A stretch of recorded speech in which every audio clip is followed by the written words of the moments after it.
The Women's International Peace Center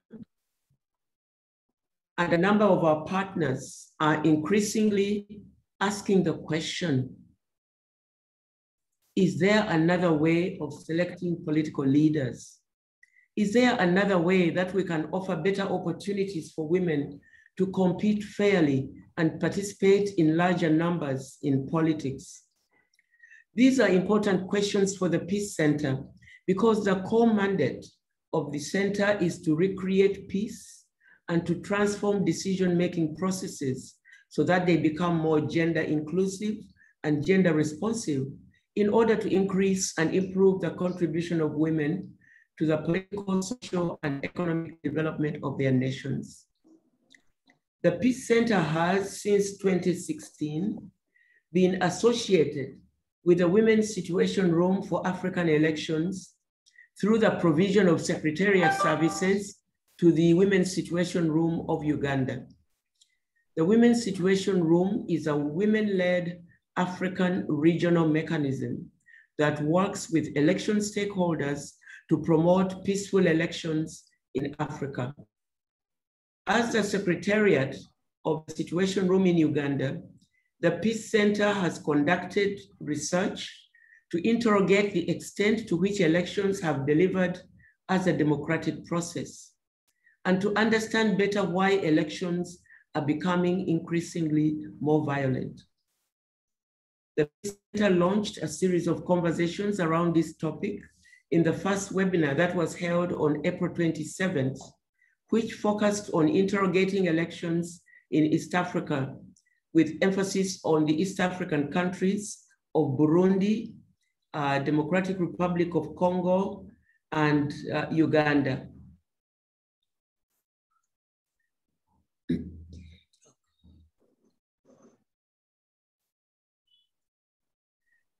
The first webinar looked at different perspectives of women's political participation and the constraints in the prevailing electoral systems.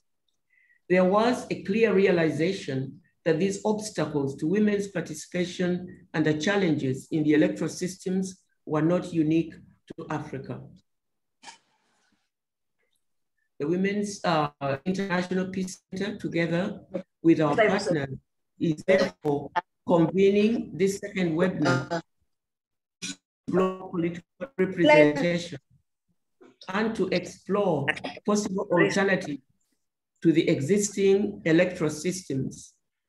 Again, this is within the increasing realization that the prevailing electoral systems are bringing into question the execution or implementation of democracy, not in Africa alone, but in other regions of the world. A very warm welcome and gratitude to our international panel representing different regions of the world that we are going to listen to today. The moderator for this webinar, Luz Martinez, who is a board member of the Women's International Peace Center, will now introduce the panel of speakers and guide the conversation. Welcome. Luz, over to you.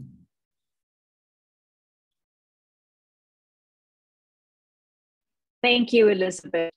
Thank you for that presentation. And maybe before I introduce to you our panel of speakers today, just to do an overview of what the program will look like. The way we designed the program was that the welcome would also given by Elizabeth Lwanga also tells us a little bit about the context of the forum, and that it's building on a previous forum that we had, which was looking particularly at the regional African region. The framing of the forum will be then done by our keynote address. The experiences from different regions, women in politics, women in the academe, will be done by the other presenters. And just to inform you that there's a change in the program, Prabha Sankaranayan, who was going to do the Asian overview, came down with COVID, so she will not be able to attend. But I think that we can look at the Asian experience when we get to that part of the program through the participants that are attending who may be here from Asia. And then the open forums, we will have 2 open forums, one after the keynote speaker and then one after the other panelist.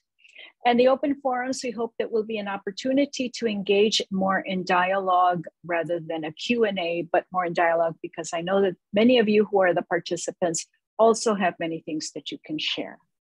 And I want to thank our board president, Elizabeth Lwanga, who is a leadership development consultant, innovations in development advisor. Just to tell you a little bit about who she is. She is also a member of the African Women Mediators Network, FemWise Africa, a member of the African Women Leaders Network, and an eminent woman of the Women's Situation Room for African Elections. She has held different positions within the United Nations program, which includes being Deputy Regional Director in Africa. And she is currently now President of the Women's International Peace Center. Thank you very much, Elizabeth, for your welcome. And then I'd also like to move over and tell you who our speakers are today. Our keynote address will be Ms. Aili Tripp, Vilas Research Professor of Political Science, Gender, Women's Studies at the University of Wisconsin-Madison. And I'll tell you a little bit more about who she is when I'll introduce her specifically. Then after that, we will have then Lisbeth Pilegaard, who is with the Nordic Women Mediators Denmark and Executive Director of the Danish Institute for Partners and Democracy. Following her is the voice of a political candidate of an African experience, the Honorable Dora Christine Kanabahita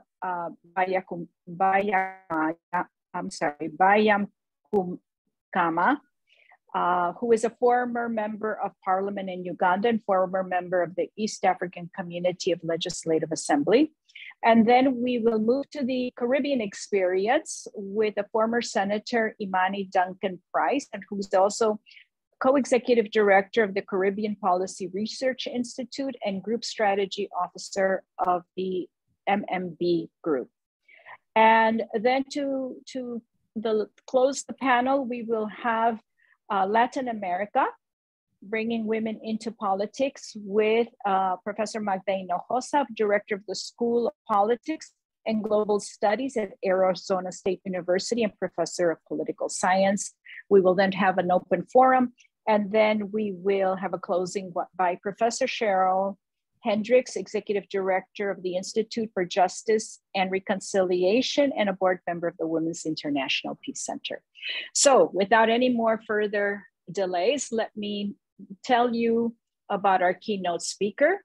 And Aili Tripp is a Vilas Research Professor of Political Science and Gender and Women's Studies at the University of Wisconsin-Madison in the United States. Her research has focused on gender, women and politics, women's movements in Africa, transnational feminism, and African politics. She is author of several award-winning books, including Seeking Legitimacy, Why Arab Autocracies Adopt Women's Rights, Women in Power in Post-Conflict Africa, African Women's Movements Transforming Political Landscapes, and Women in Politics in Uganda 2000. Currently, she edits the American Political Science Review Journal. That's just a few of her publications. We are putting in the chat box a link to these publications and to more her current publications. So with that, please, Professor Aili Tripp, the floor is yours. Thank you very much. Let me just take a few seconds here to pull up my screen share, and then we can get going. Let's see.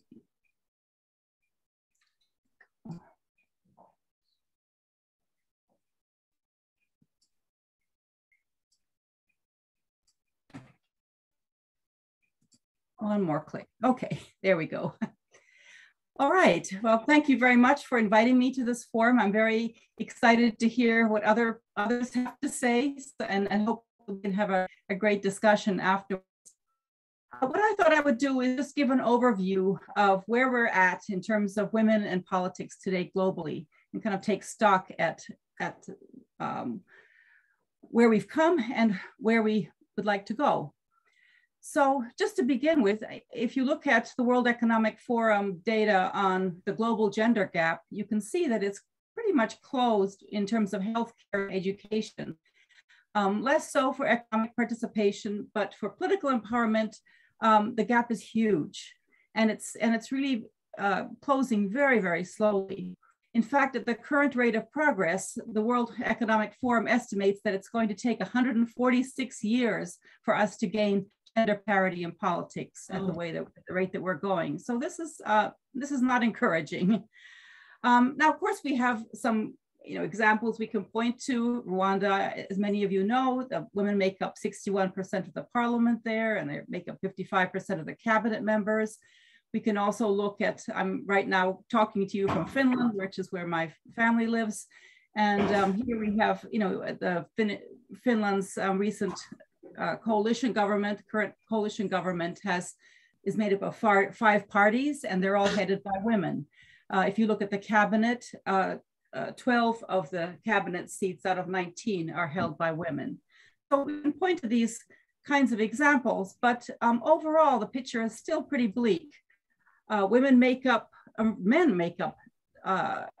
almost 3/4 of the world's legislators. Men make up 85% of the world's heads of state. And in 81 countries, there has never been a woman head of state.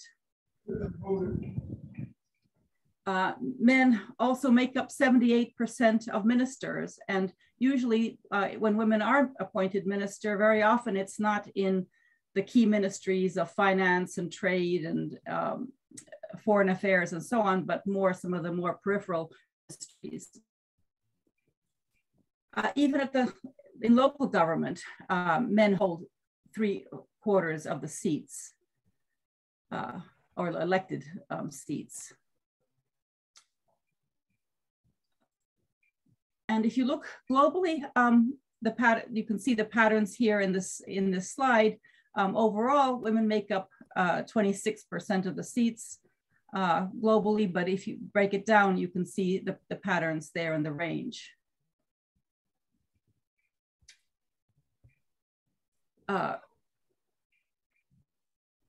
When women then come into, for example, parliaments, they're coming into institutions that they haven't constructed themselves. The rules have already been set for them.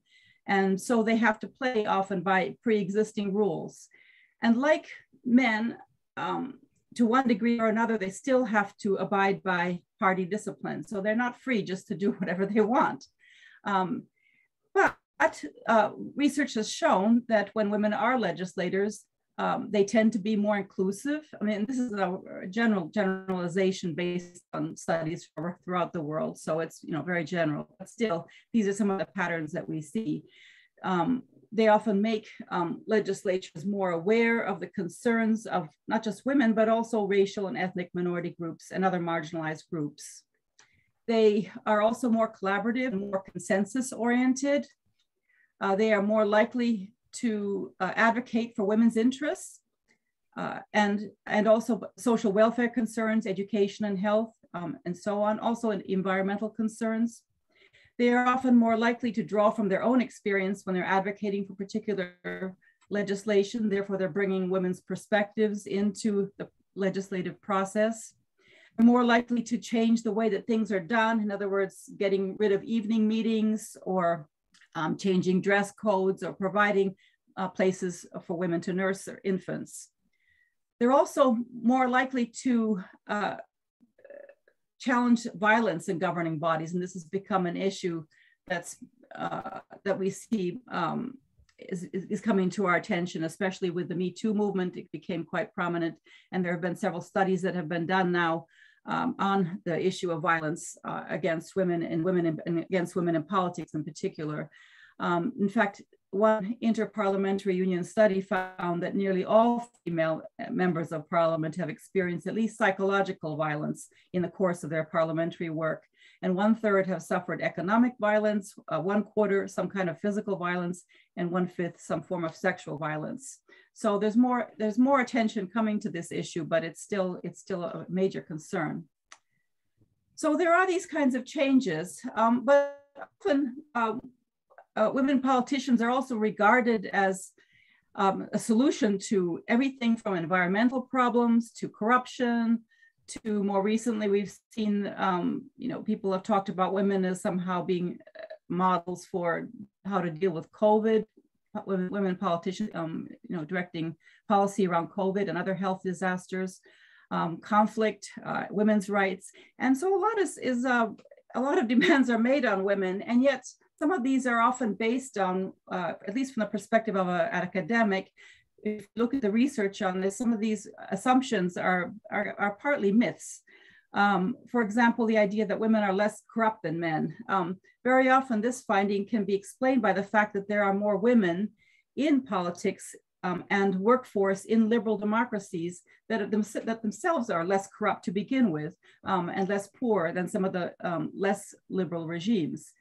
And so it's not that women are the ones that are making these systems less corrupt, but rather it's the other way around, that the less corrupt systems tend to be more open to women and women politicians. There's also been the whole discussion around COVID, and people have contrasted countries like Germany under Angela Merkel, New Zealand under Jacinda Ardern, and they've compared these countries and their performance around COVID with Trump in the US and Bolsonaro in Brazil. But again, the countries in general, maybe not these particular examples, but in general, the countries that have done better have had more state capacity. And so this argument is kind of overlooked. And if you look statistically, there's no particular pattern, gender pattern. The argument is overlooked the fact that the kinds of countries that where you find women presidents and prime ministers, these tend to be more in the global north and wealthier liberal democracies that have more state capacity. So I guess what I'm saying here is that even though it's wonderful to celebrate women who've been successful in these kinds of areas, we shouldn't just make easy assumptions. We need to look at the data and look to see if these patterns really bear out. And not to assume that women are the only ones, for example, who need to be making reforms around women's rights. This is a task for everybody. I'll just maybe transition a little bit to some of the problems that I've been working on myself. And in particular, I've been working on a book on autocracy, or women political leaders in autocratic countries. And I did one book on the Middle East, and especially focusing on North Africa. And now right now I'm working on a book on Africa more generally. And so we see globally, there's a lot of trends that are kind of bringing countries together around this issue of autocratization. We see two different kinds of trends here. And one has to do with countries that are becoming more autocratic, that have been liberal democracies, where women's rights are being withdrawn. So here we see countries like United States and Poland, where abortion rights are being withdrawn, taken back, and moving us, in the case of the US, really back to the two centuries. We're seeing, for example, in the case of Hungary, I should have said Hungary, the ruling party in Hungary blocked the ratification of the Istanbul Convention on Violence Against Women. So again, these are examples where autocracies are taking women back and using patriarchy to take women backwards. The other phenomena that we're seeing, and that I'm focusing on, has to do with the instrumentalization of women's rights and women leaders. And so, although historically democracies have tended to have stronger outcomes when it came to advancing gender equality, more so than other kinds of regimes, we're finding now that in, for example, Africa and the Middle East, many authoritarian regimes have proven rather adept at adopting women's rights provisions. They're making more constitutional reforms, more legislative reforms, and they're promoting women as leaders. And this is especially evident. Let me give you an example of a recent one from Tunisia, where the Tunisian president, Kais Saied, suspended the parliament and the constitution and fired the prime minister, and then immediately appointed a woman prime minister, and 10 women, or 42% of the cabinet, which is a big change for Tunisia. And so we're seeing, and this is not, Tunisia is not the only country that's doing this. We're seeing this in, throughout Africa, many countries. And to one degree or another, ruling parties are instrumentalizing women leaders. In some cases for international audience sake, in other cases for regional purposes, and other cases for reasons that have to do with internal politics. So for example, some of the reasons that they're doing this have to do with in the 1990s in Africa, for example, there was a shift from one-party systems to multi-party systems. And this then put new pressure on ruling parties to maintain vote share. And so in order to maintain vote share and gain some advantage, one of the strategies, it's not the only one, but one strategy was to install quotas and gender quotas. And it's really only the autocratic countries that are adopting reserved seats for women. And so this then gave them more seats in the parliament. And this was just, again, one example of the way that women have used in maintaining that vote share. Women leaders have also been used to expand clientelistic networks, to co-opt the opposition. They've also been in response to women's movements and as well as international pressures. After 1995, as many of you know, there was a conference in Beijing, Fourth Women's UN Conference, that adopted a platform of action that required that all member states take measures to increase women's representation in all fora, in all agencies. And so after that, we began to see increasing numbers of women globally coming into legislatures and local councils and so on. Another way in which ruling parties instrumentalize women leaders, or not just ruling parties, but also those who are in power, is by using them to gain favor internationally, to perhaps soften their image, but to increase trade and aid. In some cases, that's not so perhaps so much the issue, but trade and investment in particular, foreign direct investment. So you see this in the case of Morocco, which is very much interested in expanding its trade relations with the European Union, and in particular France, but also with Africa.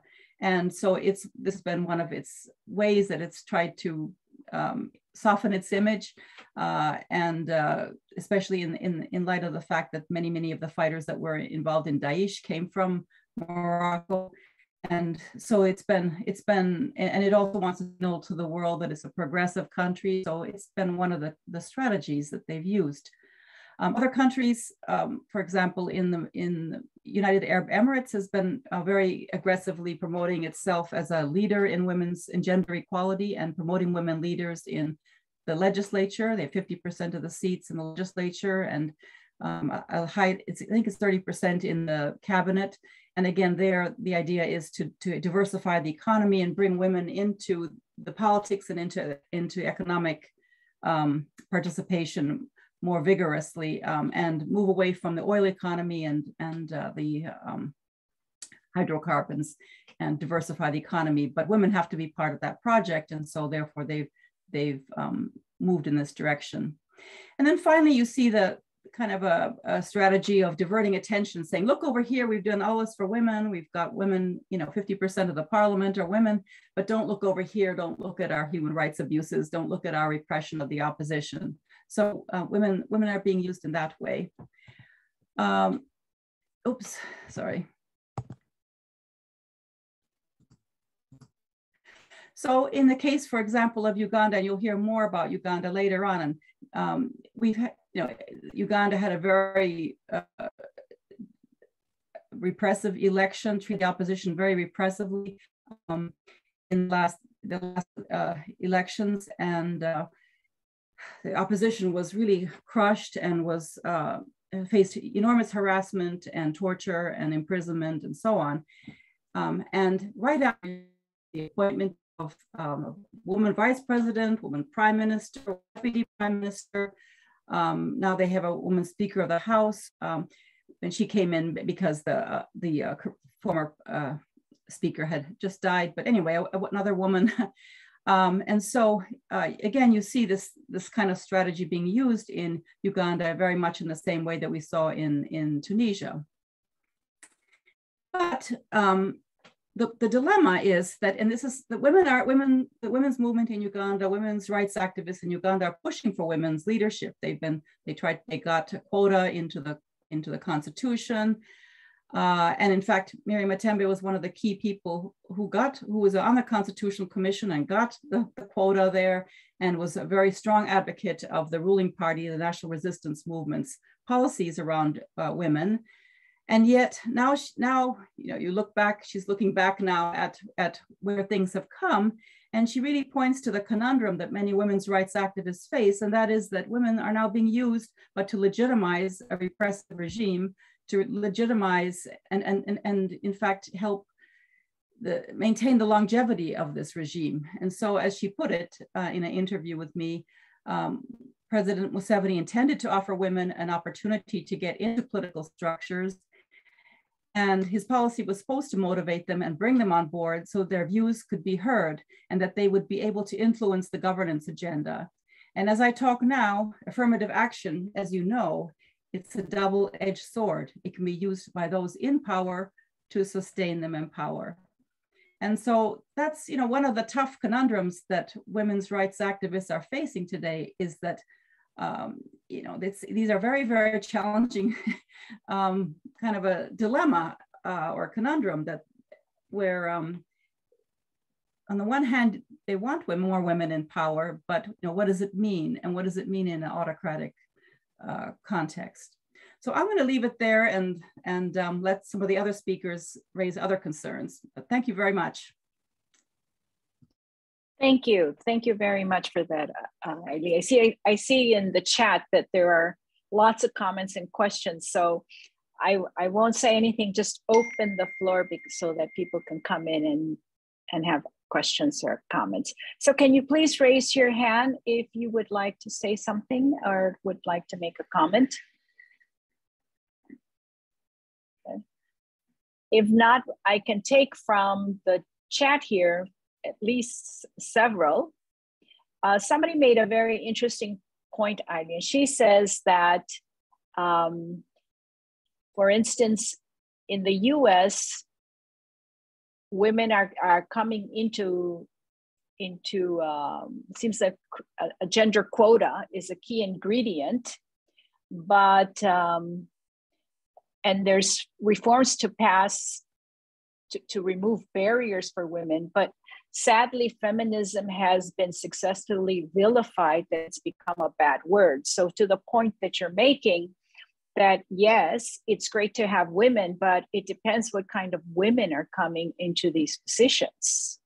And so I don't know if that seems to be the experience in other countries, but for sure, we just had elections in the Philippines and the vice president is a woman, but she happens to be the daughter of a very autocratic, outgoing president.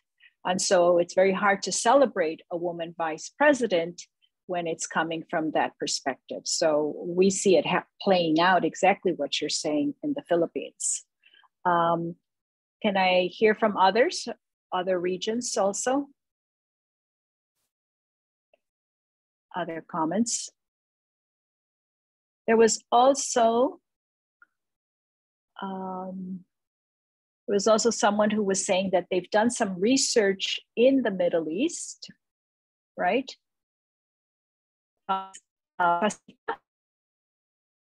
Is that you who said you've done also some research in the Middle East? And there was also someone who was saying that from Latin America, the quota, the numbers are not so bad. But again, the question is, who are the women coming into power? Who are these women?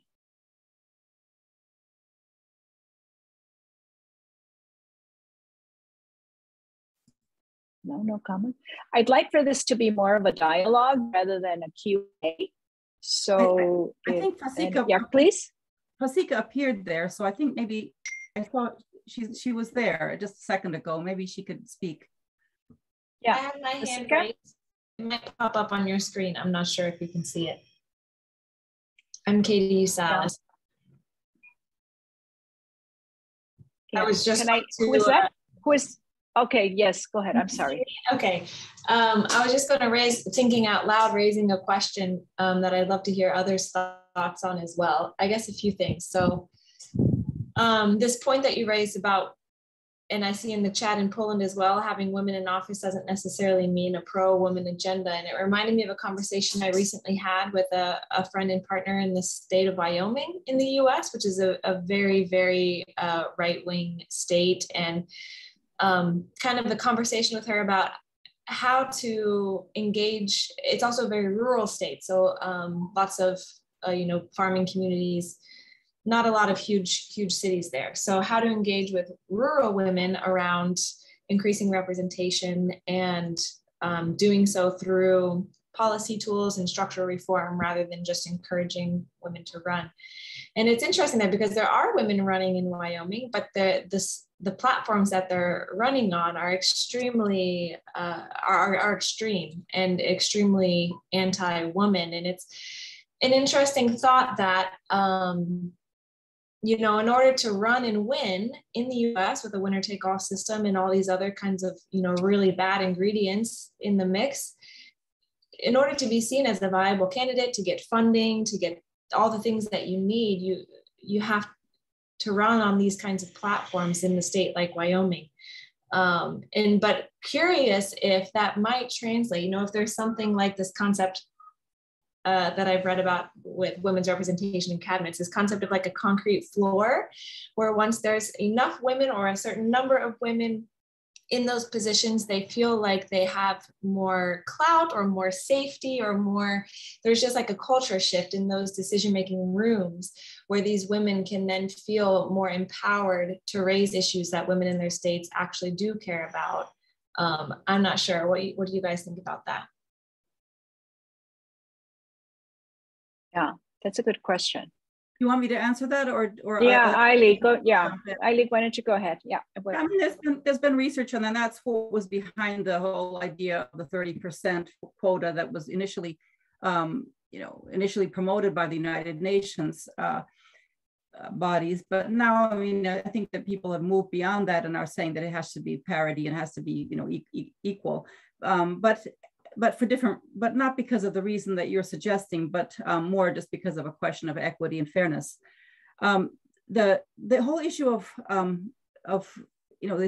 having this kind of what you call concrete floor, or what they often call critical mass, is many people who have been studying this have found out that that wasn't sufficient. I mean, because for many of the reasons that you just said, that because of the role of the political parties and so on, that just having women there is not enough.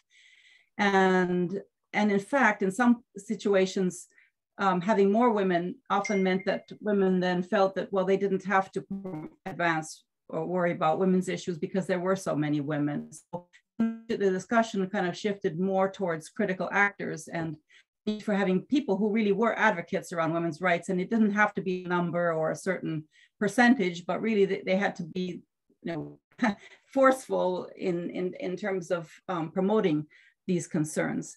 But I think that the issue is also not just about, we keep talking about women and women representing women, but I really think it's about also men. I mean, women shouldn't be the only ones who have that onus on them. We shouldn't be only asking, why aren't they doing more? We should be asking, why aren't the parties doing more? Why aren't men doing more? That's the question, not just women. Yes, they're more likely to bring those issues up, but it's not just up to them. Yeah, that's a good question. Can I say something? Yes, Jennifer, please go ahead. Okay, I'm from Jamaica. We have a very active political party in Jamaica. We have a women's movement in Jamaica, very active. But despite everything, I'm now wondering, what is it that we're really about? Because we really don't support each other. We don't. I'm a candidate for the local government election. And there are some females who are running currently. And they are up against the men who, for whatever reason, wants to remove them. It's almost on a bullying basis. And I don't see us coming together and defending each other, you know? And it begs the question, why should we continue to support our movement when we are not receiving the level of support being anticipated?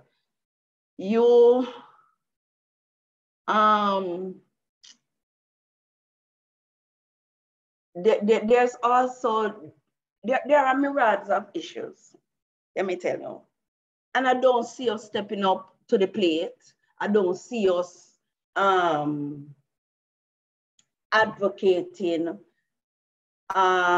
defending, all because we don't want to step on somebody's toe. We don't have that level of cohesion, that level of, we talk it, but we don't walk it. And I'm somewhat frustrated. You have the history of you have the stats, because it has been presented here of women in places, what they have gone through.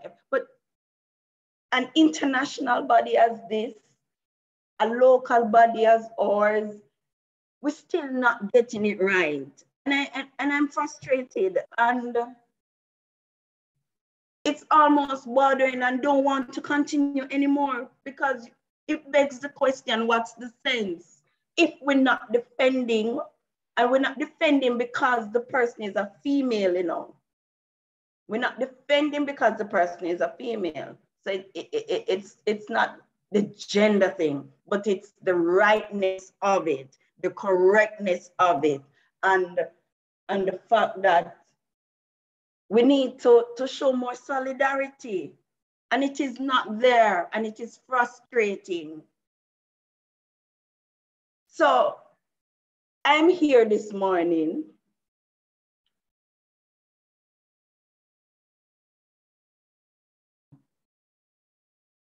where do we belong?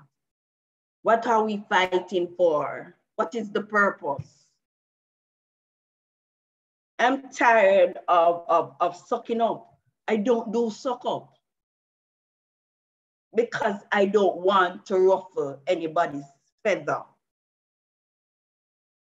I'm tired. So I don't know.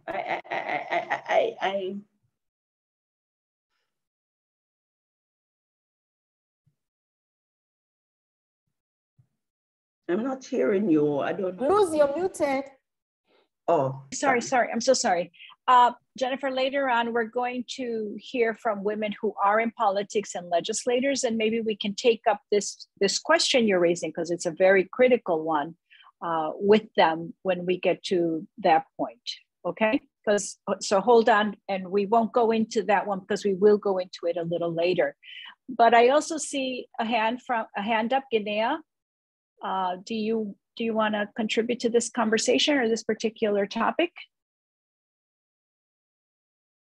Am I saying your name correctly, Guinea? Okay. Hello? Yeah? Yes, go ahead. Okay, thank you for the information. It's very happy for me. My question is in the women and the political and many people. Because in Ministry Environment Guinea integrate genders and NDC. And now, problem is implementation plan action plan, Zanda action plan. Implementation Zanda action plan. Okay, thank you. Okay, all right. All right, I think we need to move on to the next speakers, and maybe right at this point, Aili, some last statement on this.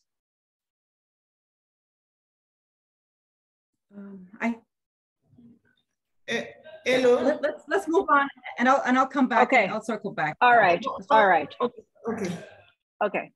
All right. So we're going to move on now. And it doesn't mean that you don't get a chance to contribute in the conversation, but let's just move on to the next speaker. And I would like to introduce our next speaker, who is from the Nordic Women's Experience. And she will be sharing completely a different region than what we're discussing right now. And so let me tell you a little bit about who she is. Lisbeth Pilegaard is the executive director of the Danish Institute for Parties and Democracy, which works with Danish political parties to support the development of well-functioning democratic parties, multi-party systems, and other institutions globally. Ms. Pilegaard was previously the executive director of the Danish Fund Outside, working for the right of socially marginalized groups. She has been a member of the Board of Governors and is the chair of the executive committee of the European Endowment for Democracy. She has worked in several missions in several countries, and her peace work includes working on conflict issues in over 40 countries across all continents. She has also been a board member of Transparency International and is a steering member of the Nordic Women Mediators Network. So Lisbeth, please, the floor is yours. Thank you, Luz, and good to see all of you from many parts of the globe. It's wonderful to have such a diverse group of people, and hopefully we'll be able to have a dialogue across all the continents. I represent the Nordic Women's Mediator Networks, which was established a bit over 5 years ago with all the Nordic countries wanting twofold objective to promote the representation of Nordic women into peace processes and peace mediation, and advocate for inclusion of more women in peace processes globally. The different Nordic countries have different setups in terms of their networks. The network in Denmark is a voluntary network, and it consists of diplomats, academics, practitioners, and both the military and police. So it's a very diverse group of women that all work with supporting peace processes in different ways. We have no funding. We are working on our own, trying to push the agenda and still working with our Ministry of Foreign Affairs to support the initiatives. So just an angle on that, where many would believe that we here in the Nordic countries have lots of support for gender equality and work. It's not always that easy. My other hat is as executive director, as Lou said, from the Institute of, I hear somebody saying louder, maybe I'll try, but otherwise I hope people can turn up there. Is the sound better now? You're clear. Okay, good. The Institute for Parties and Democracy, we work with strengthening political parties in different countries around the world. And part of strengthening and having more democratic political parties, as the previous speaker also talked about, is to have better representation. So we work a lot in trying to get more women and youth and other groups into political parties. And as you know, globally, political parties are not the most innovative sort of entity. They have come out of a history of often male-dominated groups. In some countries, you have to be very well financed to be able to engage in a political party. And therefore, there's a long history of exclusion of women and minorities in political parties. So we are all struggling with the effort of having more representative political parties. And as Aili talked about, there is a global trend of, unfortunately, autocratization increasing. We are actually back 30 years from the fall of the Berlin Wall in 1989 in terms of the level of democracy in the world. And that is quite concerning since I work with the issue of democracy. And I think if we need to solve the issue of representation and inclusion of women into public life, we need to address the issue of our governing structures. So basically, when we look at countries globally, democracies provide a better platform for representation. There are more women into politics in democratic countries. They are more stable. There's less poverty. There's less corruption. So if we want to look at including more women, we need to also look at our political structure. It was mentioned by Aili as well, as she sits in Helsinki, that here in the Nordic countries, we have at the moment 4 prime ministers out of 5 countries that are female. And that's wonderful and a new development, fairly new, at least for some of the countries. We have our 2nd female prime minister in Denmark.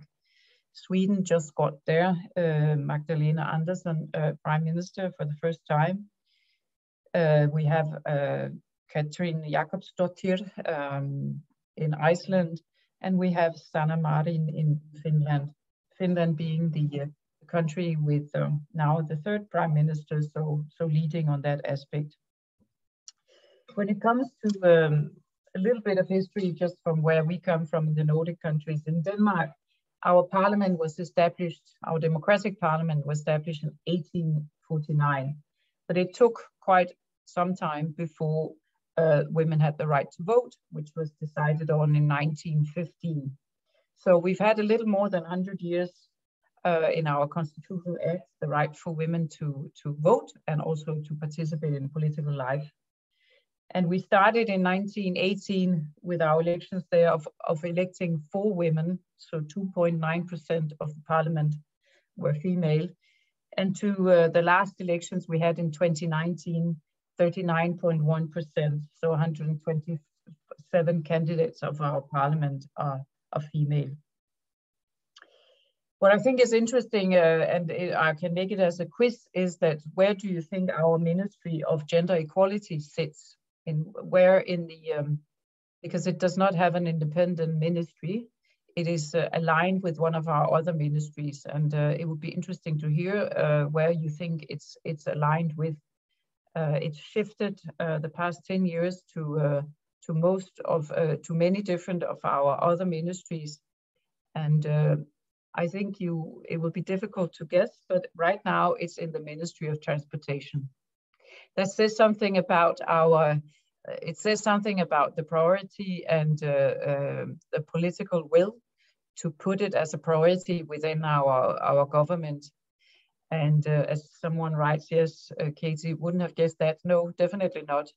And that shows that although we are ahead of several countries and in terms of what Ali talked about, the gender gap, the difference there, where Iceland is number 1, Finland number 2, Norway number 3, New Zealand number 4, and Sweden number 5 in terms of the lack of difference on the gender gap index from 2021. Denmark ranks as number 29. So we still have some way to go, and above us we have both Namibia and Rwanda as countries that have better equality data or facts in us. I think what would be interesting to discuss, which is a global issue, is what prevents women from accessing power and getting influence. And somehow, having worked with this for quite some time, I'm a little bit fed up of talking about empowerment, because I think women don't need empowerment. They have the power, but they need a seat at the table, and they need men to provide that space. So it's not us having to become better. We are super fine and as qualified as men, but we need to share the power. So I'm a little bit, I think we need to stop about talking about capacity building of women and so on, because I think there are so many qualified women around the world, and that goes for all spaces, but we need access, and that comes to our male population and male politicians to be part of that solution. The other aspect is financing. I was in a conversation with a young Nigerian female politician who said, I'm not too young to stand for politics, but I'm too poor to stand for politics. It is so expensive in many countries to be elected and to run a campaign and to acquire that kind of funding and fundraising. And there, the men are ahead of us in their networks, in their business contacts, and so on. So there's an issue about, again, structural issue about how do we secure access to standing for elections. That's financing. The other that Aili also talked about is the violence against women in all levels, psychological, all kinds of harassment. And we have the joy of now sitting here at an online meeting, enjoying the great things about digitalization and that we can connect across the globe with the new digital development. There's so many good things in that, but it's also been used for the opposite. We have a lot of disinformation. We have a lot of bullying going on when it comes to being online, and that hits women harder in any way. And we have talked to the Danish female politicians, and many of them are experiencing extreme harassment in any form, which makes it difficult to work constructively as a politician and engage with your constituency and with the public. But what is the worst is that it prevents younger women and men to stand for elections. I mean, it's a tough job, and there are many choices that young people can do in terms of their career. So why choose a job where you know you're going to be bullied, where the salary is not very good, and you're going to work very, very hard? There are other options out there. So we need somehow a new democratic revolution where we find a way of attracting good, strong men and women leaders to go into politics. And as Ali talked about, the autocratization is at a rise. We have now a high share of the world population living in autocracies. In 10 years, just 10 years ago, 50% lived in autocracies, and now it's 70% of the population of the world that lives in autocracies. So there's a great job for us to do.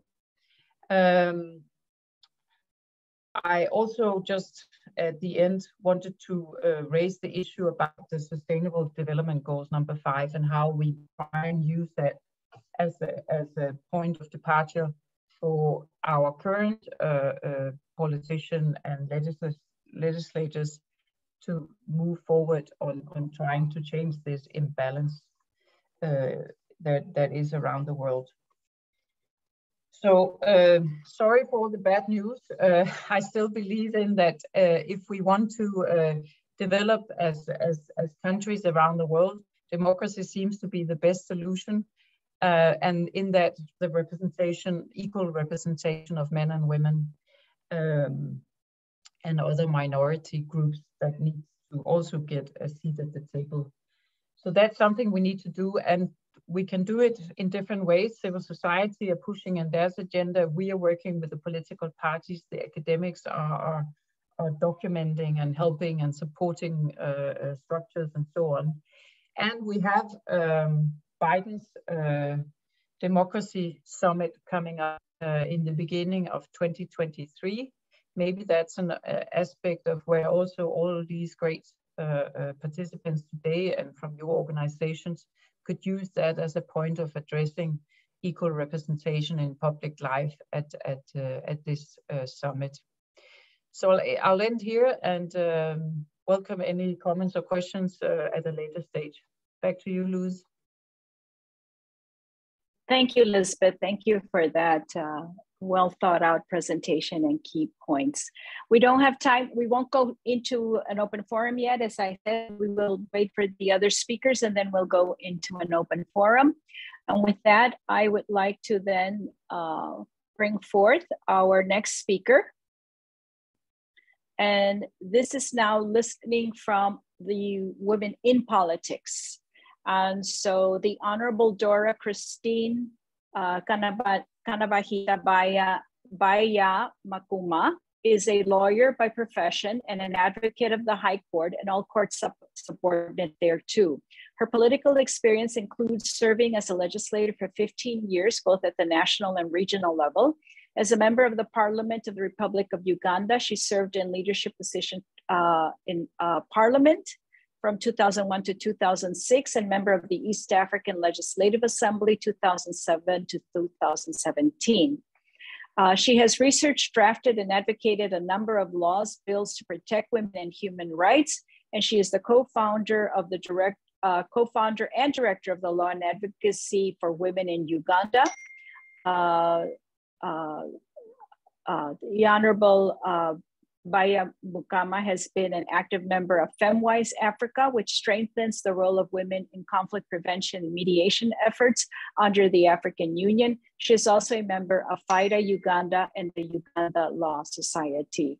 So please, without any more delay, the floor is yours. Thank you very much for the moderation and the invitation. My name is simply Dora. Byamukama is a difficult name, but don't worry, just call me Dora. I'm really glad to be here, and having been in the trenches, I'd like to talk from my heart. I did have a PowerPoint presentation, but as the conversation went on, I realized that it may be better for me to just talk from my heart and tell you what I think about the topic and maybe where we can take it from here.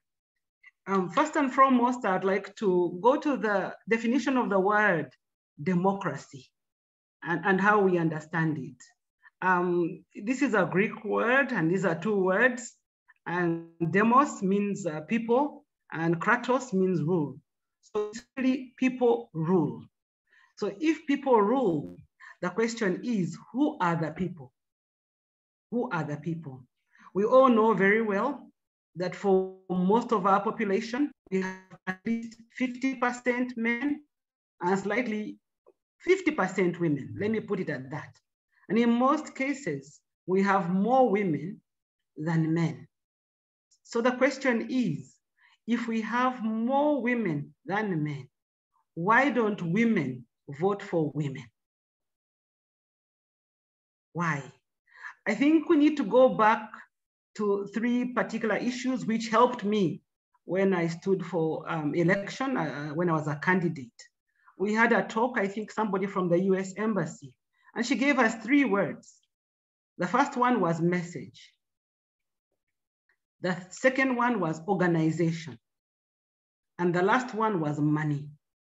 And when you look at those words, actually it's MOM, message, organization, and money.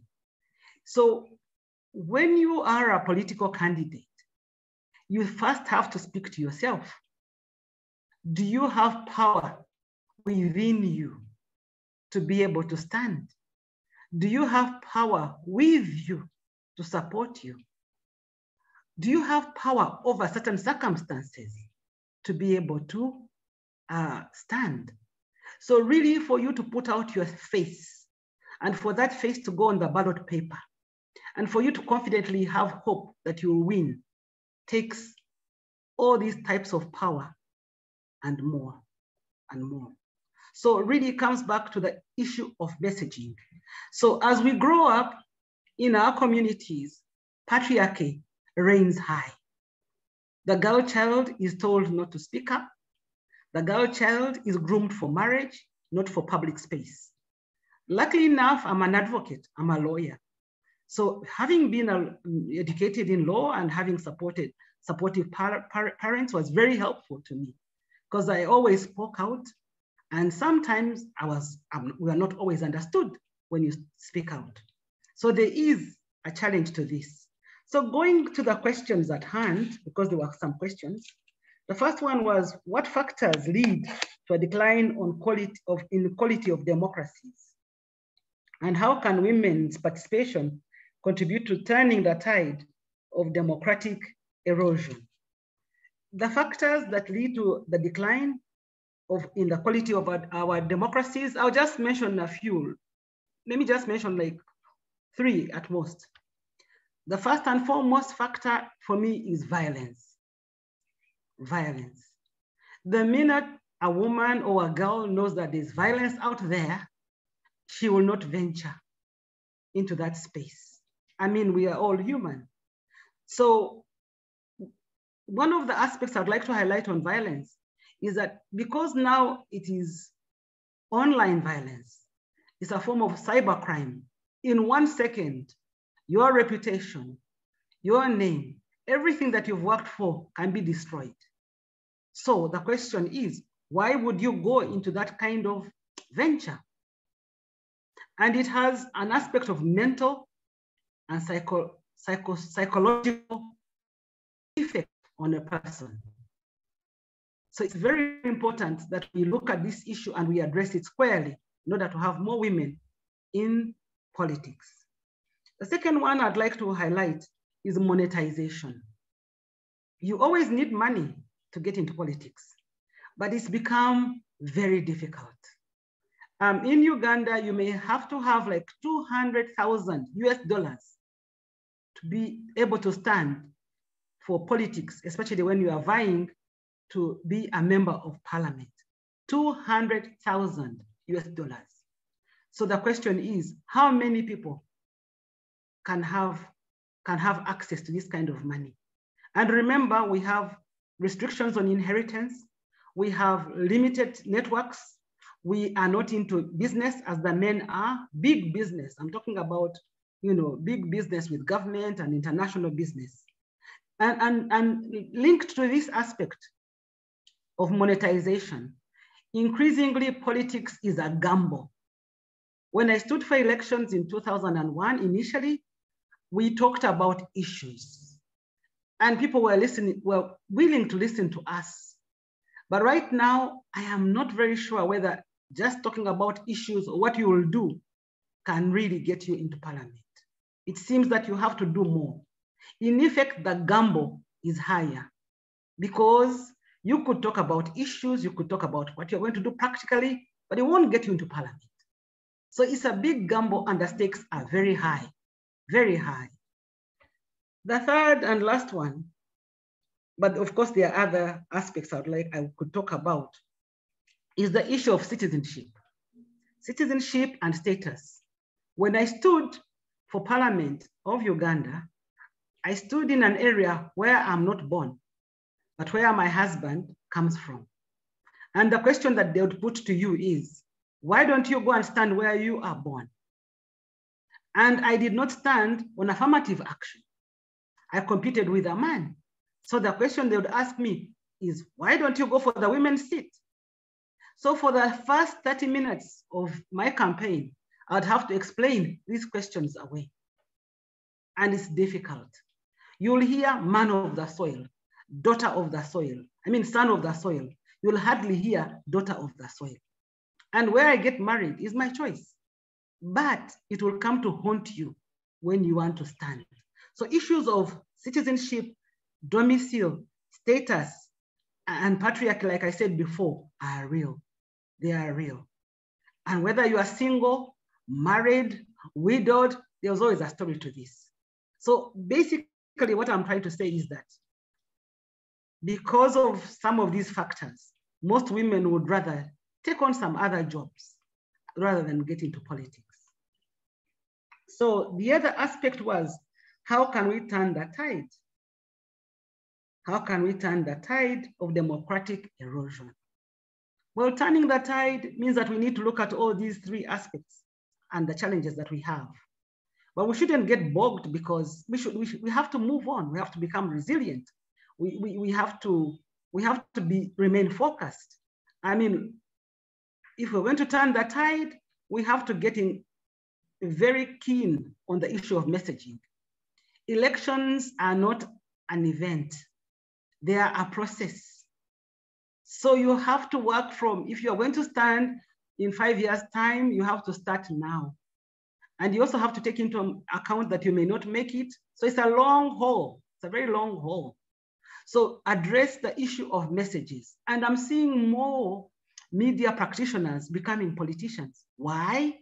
Because every day, every second, every night, they're in people's homes, talking to them, consoling them, and also playing music for them.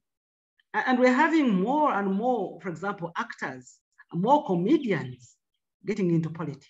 Why?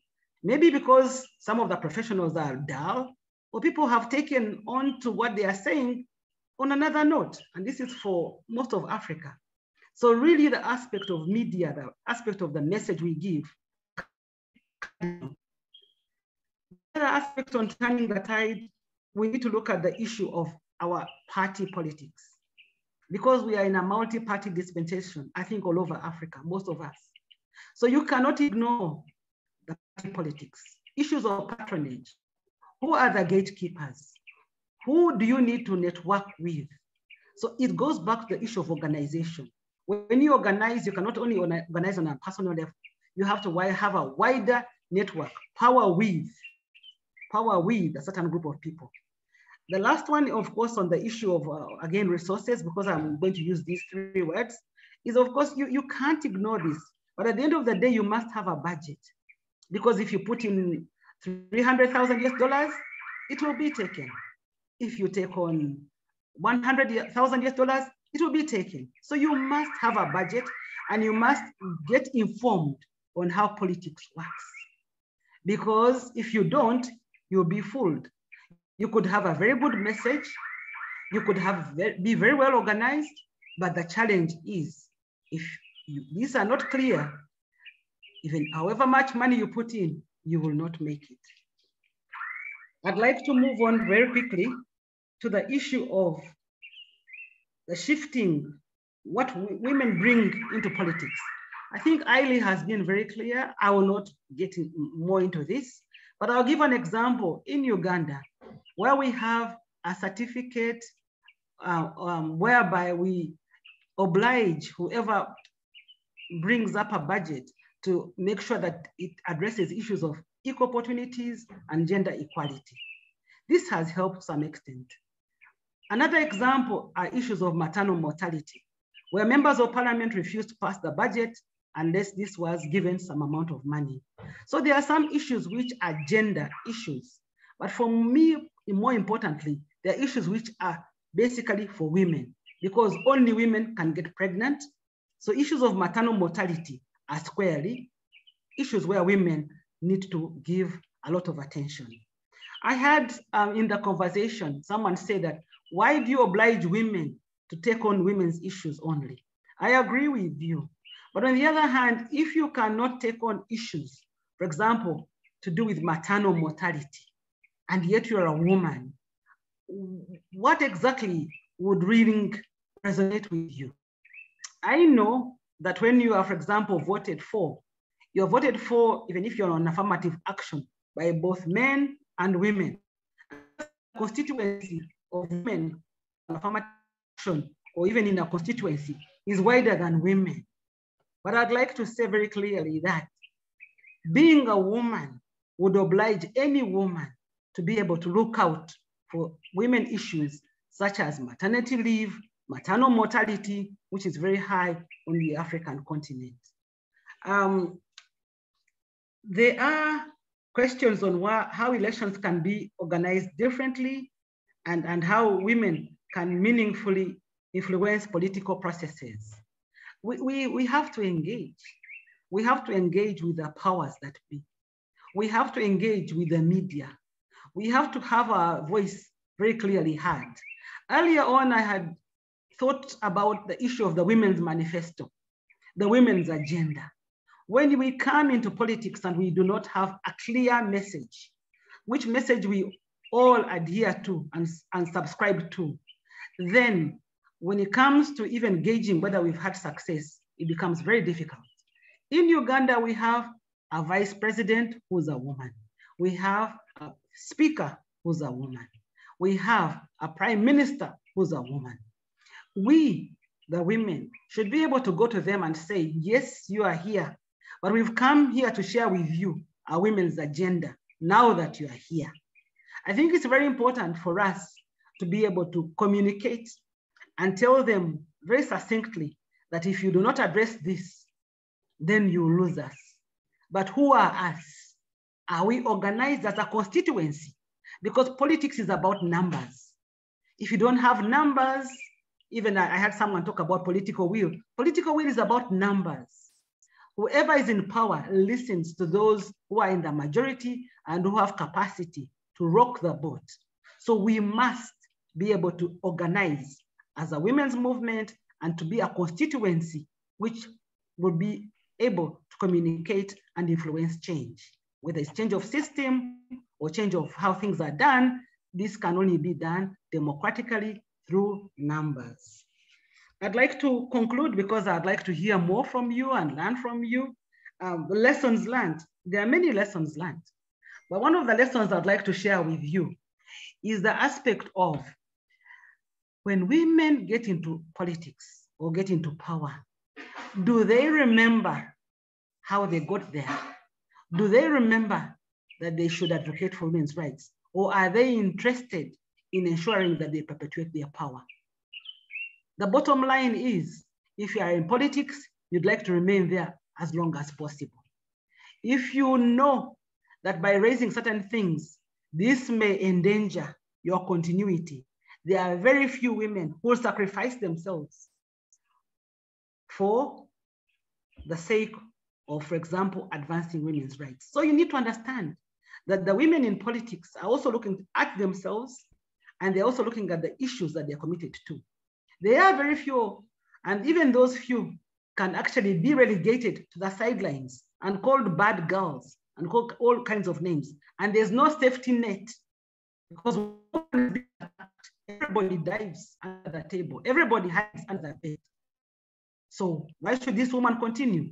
If that woman has gotten into that space, what did the women contribute to her being there? Did they, for example, fundraise? We know about Emily's list. Early money is like list. And like I said, politics is a process. If I get some little money today and give out seeds, if I get some little money today and I give out equipment for helping women who are going to have children, all that will increasingly increase my mobility and my ability to be accepted as somebody who's practical and maybe able to win the vote and the hearts of those people. Basically, what am I saying? When we run for political office, again, and I would like to conclude on these three, we need to think very concretely about the message. Because whether you are saying the message or not, you should be able to stand up and they say, that woman is a woman who's fighting for ABCD, or that man. Because at the end of the day, we also have to create alliances because it's about numbers. So we have to engage the men, the gatekeepers. So again, on the issue of the message, we must do research, continuous research, to feed in, to sharpen the message, and to be able to resonate with the voters, because people would like to hear their issues addressed in that message. On the issue of organization, as I said before, we need to organize, because if we're not a constituency, no one will give us attention. And if we can easily be divided, then we don't have any power. So we need to think very seriously on how we can organize and have a very clear agenda on what we want to achieve.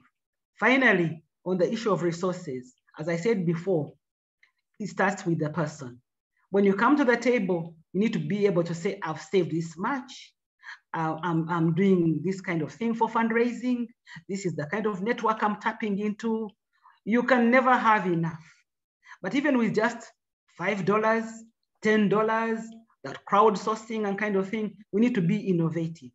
So we need to think of the national, we need to think of the regional, we need to think of the global, and finally, we need to have some very clear safety nets. And I want to thank the International Women's Peace Center for coming up with the Women's Situation Room. But we need to do more earlier rather than wait at the very end, so that women feel very comfortable.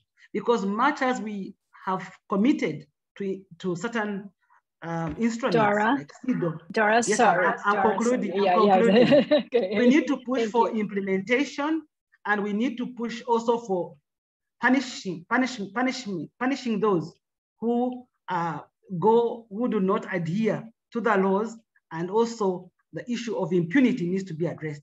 Thank you very much. Politicians speak a lot. Thank you for bearing with me. I hope that's good food for thought. Thank you. Thank you. Thank you so much. Thank you. No, actually, we could go on, but we have two more speakers. And so I would also like them to have an opportunity. So the next speaker, please, is Imani Duncan-Price. We're moving now to Jamaica.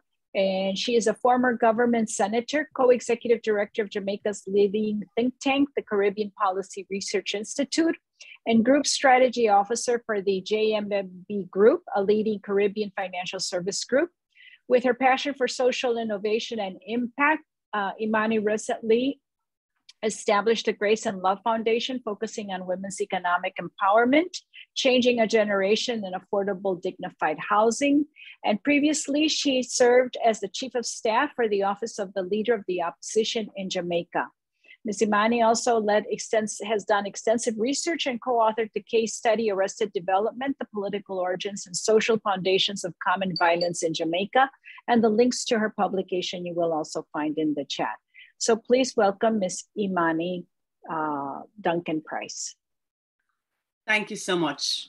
I appreciate this invitation and opportunity to speak and share the perspective of the experience in Jamaica and a bit on the Caribbean. As Dora spoke to so many critical factors, I want to speak to a few additional areas just to broaden the conversation that we're having today. And to those on this side of the world, good morning. To those on the other side of the world, good afternoon. So in the Caribbean, just for context, there are 13 countries, 13 islands. And of those 13 islands, we've had 4 female prime ministers. The first being Dame Eugenia Charles, Dominica. Second being Kamala Persad-Bissessar, Trinidad and Tobago. The third being Portia Simpson Miller, Jamaica, former leader of my party, People's National Party, and currently Mia Amor Motley, Barbados, tremendous woman and incredible fighters who've made it through the process to ultimate success as leaders. I mention this because people use these examples to say that, well, we've made strides, we've accomplished. But as we have heard from different speakers, individual women achieving that kind of success does not speak to the systemic issues that still persist for women politicians in the Caribbean.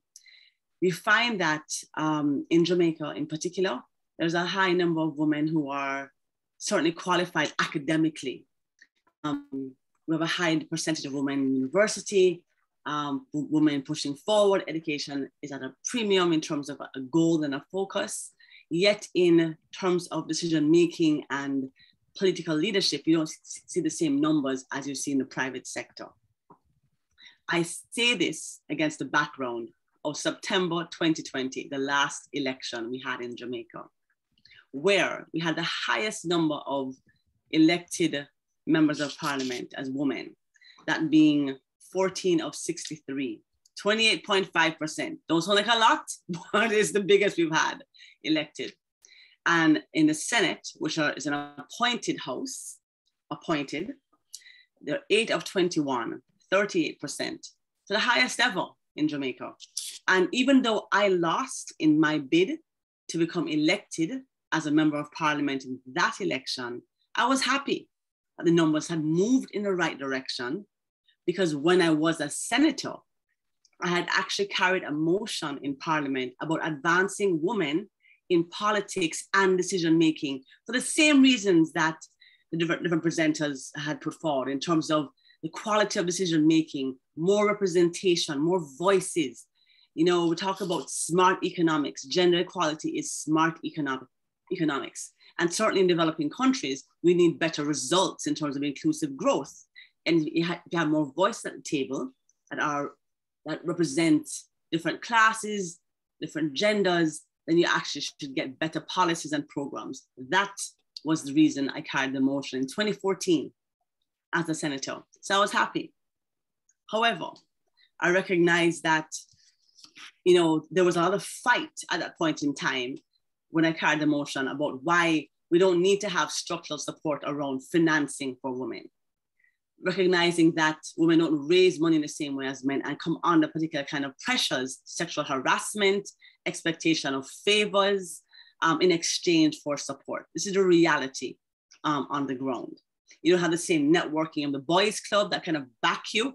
And so this motion I could carry was around how do we have structural support for female candidates that don't have the same access to resources that other male candidates do. The same as you have in small business. This is why you have lots of small businesses being led by women and not growing at the same rate as men-led businesses. We're just newer to the game.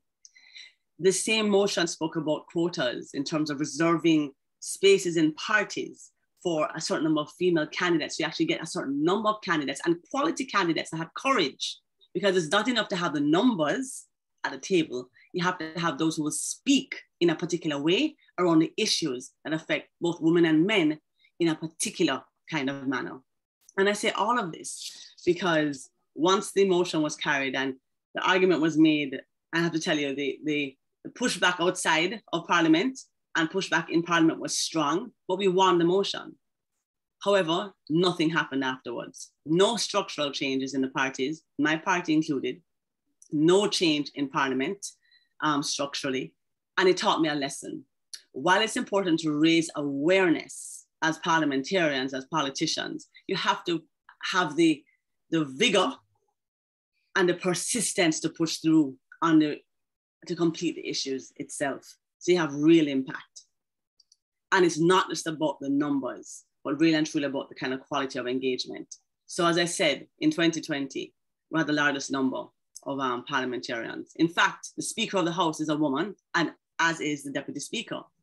But last year, April, in Jamaica, there was a video that went viral with a man assaulting a woman, beating her with a stool, caught on video. It went viral.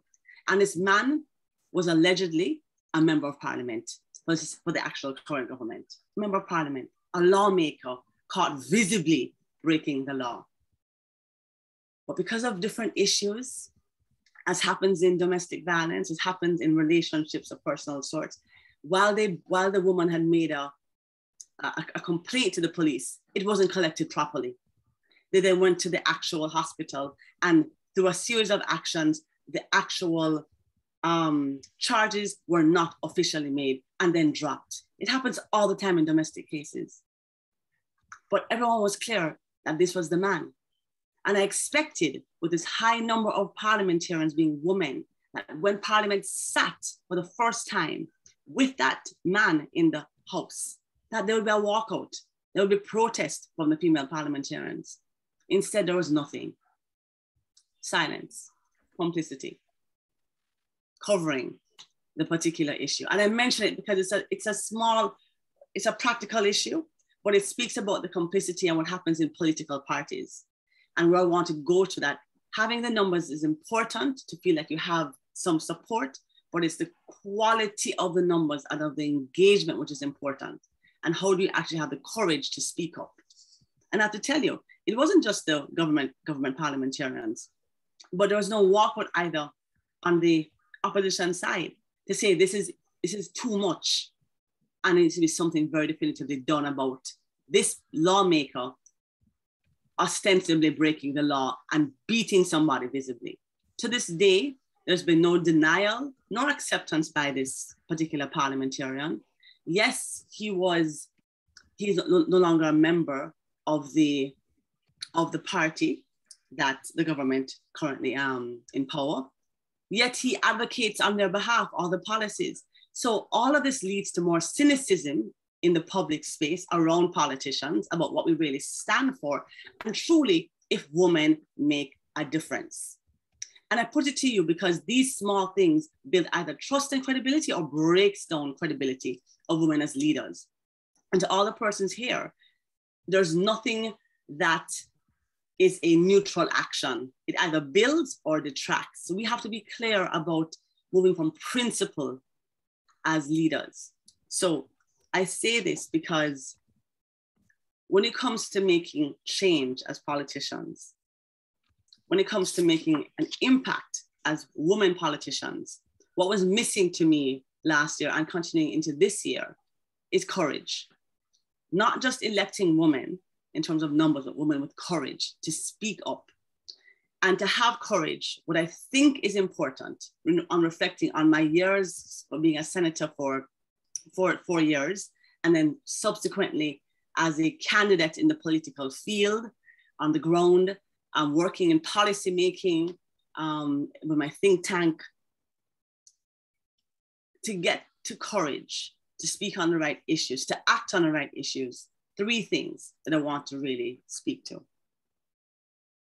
1, strengthening the coalitions. And I don't mean coalitions just with women inside the party, but also women's networks outside the party.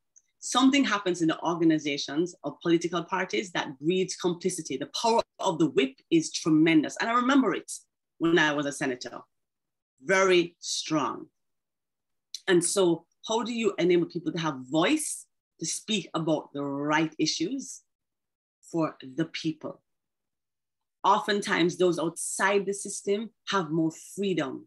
So when Dora spoke about numbers don't only have to speak from your voters, but numbers in terms of other people in the wider body politic. Not just big P politics, but politic, small p, wider. So coalitions with other women's networks, and then coalitions with other like-minded men and women. We need to have more allies with those who are like-minded so that when we speak, we can strategize for real impact. When you push on a particular issue, you can drive to the end because you do get tired pushing. I mean, I'm tired right now. And I'm looking to how to re-galvanize my own spirit because I do want to make a difference, but it gets very hard because the system is maintained for a reason.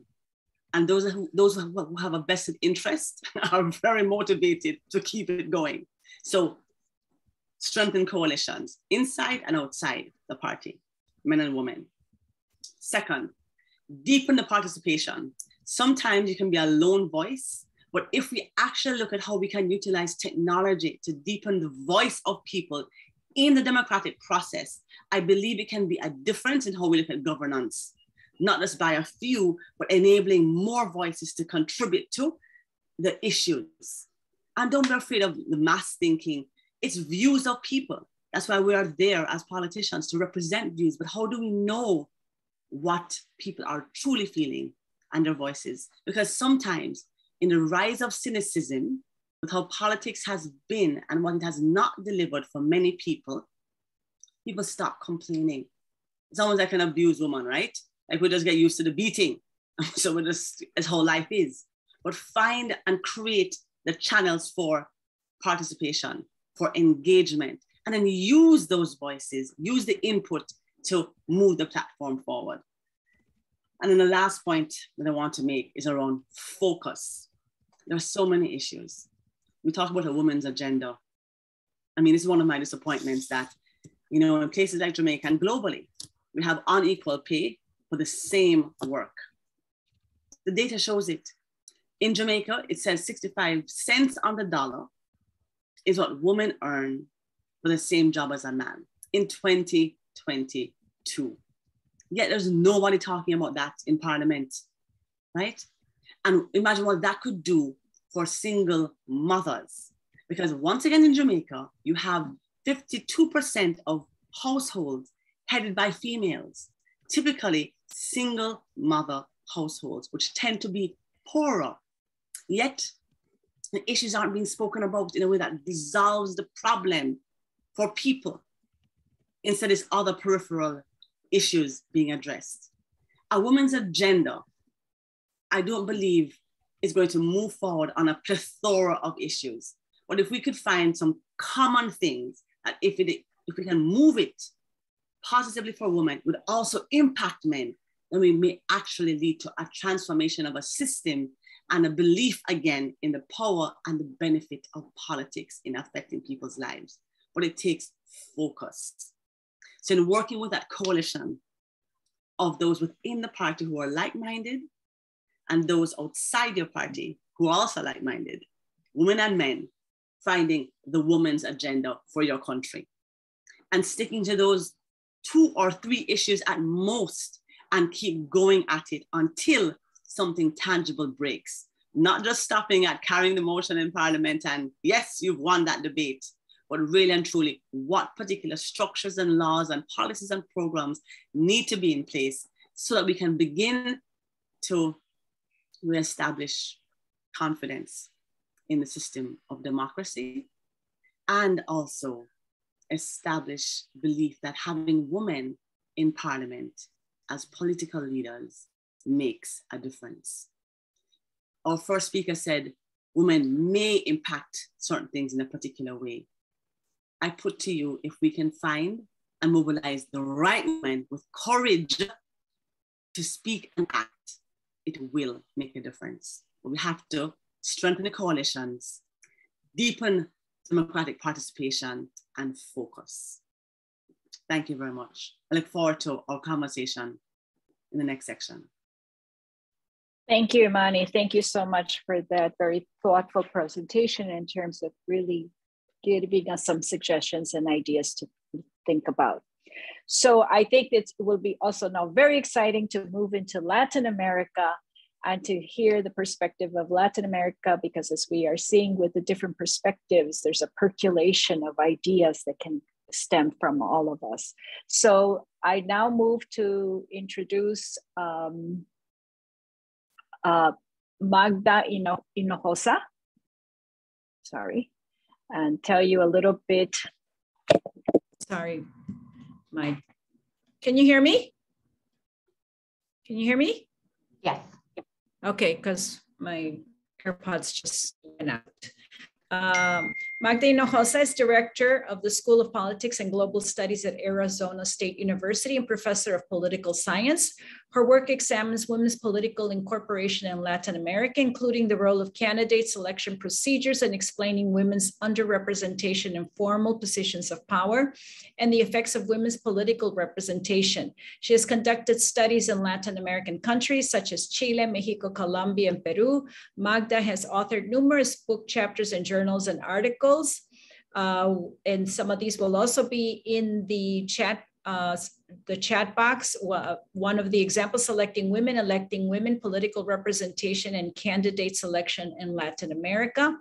And she co-authored Seeing Women Strengthening Democracy, How Women in Politics Foster Connected Citizens. And it sounds like very, very similar to some of the discussions that are ongoing right now. So Magda, look forward to your presentation. Thank you so much, Luz. I hope everyone can hear me okay. I'm going to share my screen so I can do a little PowerPoint presentation. So there is a big disadvantage to being last after this incredible group of presenters. I feel like everything I was going to say has already been said in one way or another. But as mentioned, I'm talking about Latin America specifically. And I wanted to start out by telling you that Latin America has been a success story. So we have seen radical change in women's descriptive representation, which is, the number of women who are in politics, in political office in Latin America over the last 25 years. We have seen explosive growth Overwhelmingly, this growth has been a result of gender quotas. So I've just provided a few statistics here for you. This is the percentage of women who are in the lower house of the legislative bodies of Nicaragua, Mexico, Costa Rica, Bolivia, Argentina, and Peru. And as you can see, women are extremely well represented. Now, these are hardly the only countries in Latin America. Latin America has 19 different countries, and some places are not doing anywhere near as well as this.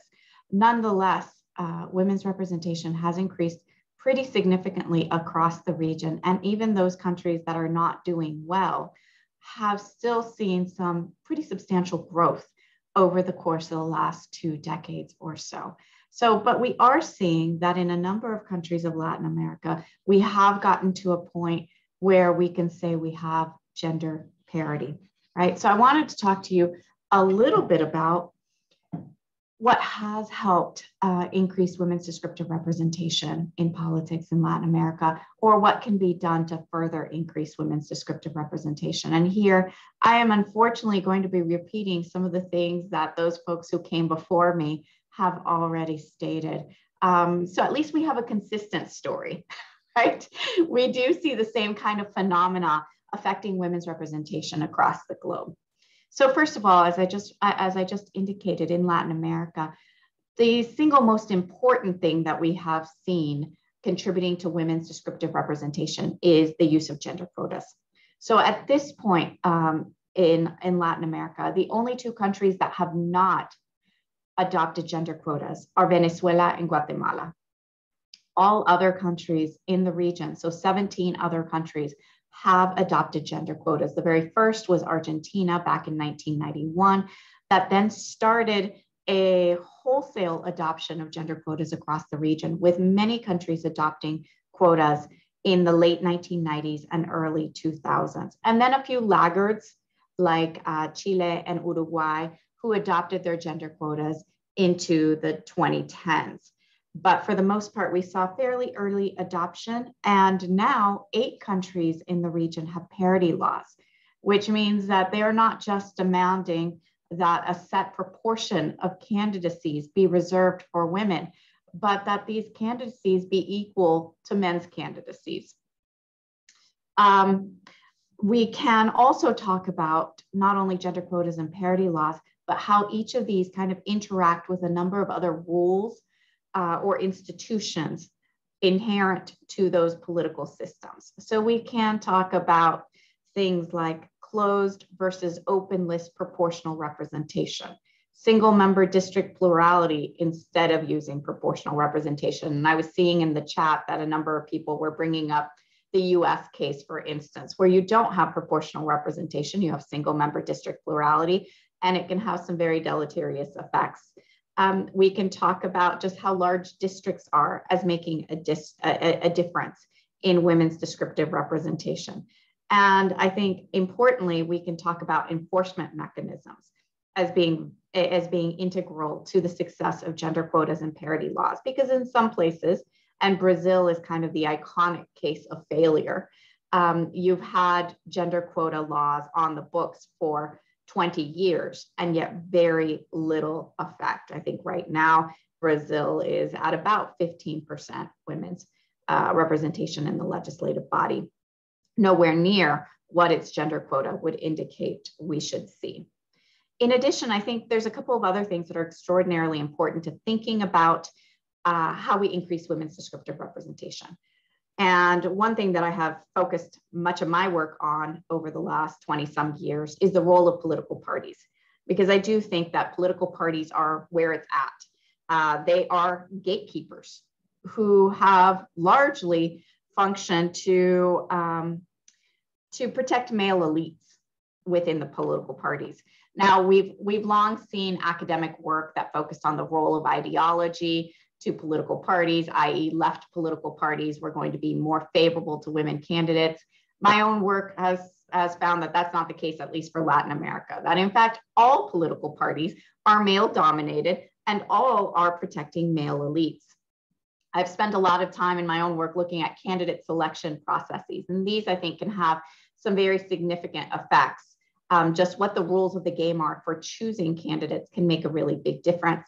And I think some of the newest and most interesting work out there is focusing on context. So how political parties might react to nominating women under different kinds of contexts, i.e. maybe when there is low trust in politicians, that's when you nominate women because they look like outsiders, they look different, and maybe they're more trustworthy, right? Maybe voters will react more positively to them. There's been a lot of work more recently, and especially out of the US case, that looks at political ambition. I find this work really problematic as it tends to focus on fixing women instead of fixing what is keeping them from power. And of course, women's reticence to throw their hats into the ring and run for office is likely a response to systemic biases. Women understand these, see these, and might be unwilling to then run for office. That is hardly a question of political ambition, though. Political financing, I think, is really important. And I've seen a whole lot of the presentations today that mentioned political financing as being a big detriment to women's ability to make it into politics, and a lot in the chat as well. And there's ways, of course, to address this with public financing for political campaigns, greater transparency about political financing, and of course, limiting the costs for everyone. And the length of campaigns can limit the costs. In some work that I've done with Gwyn Thomas, Jennifer Piscopo, and Peter Ciabelas, we looked at political financing for candidates in Chile in 2017, as there were some interesting incentives being built into the Chilean system. And, you know, these numbers don't matter so much as, and I think they're in Chilean pesos, but what does matter is that you see a clear pattern whereby women always have less than men. And this was every single candidate running for the legislative body in 2017. And across the board, women always had less money when it came to money from their own parties, money from their own bank accounts, donations, and everything else. However, and very interestingly, we found that incumbency closes or reverses the gap. So once you have proven winners, it seems that parties will support them, right? So in addition, I want to, I'm so sorry, I'm looking at the time and thinking I'm running out of time already. I have way too much to say.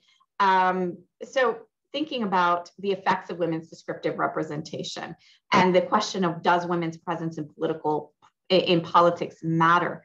The answer is emphatically a yes.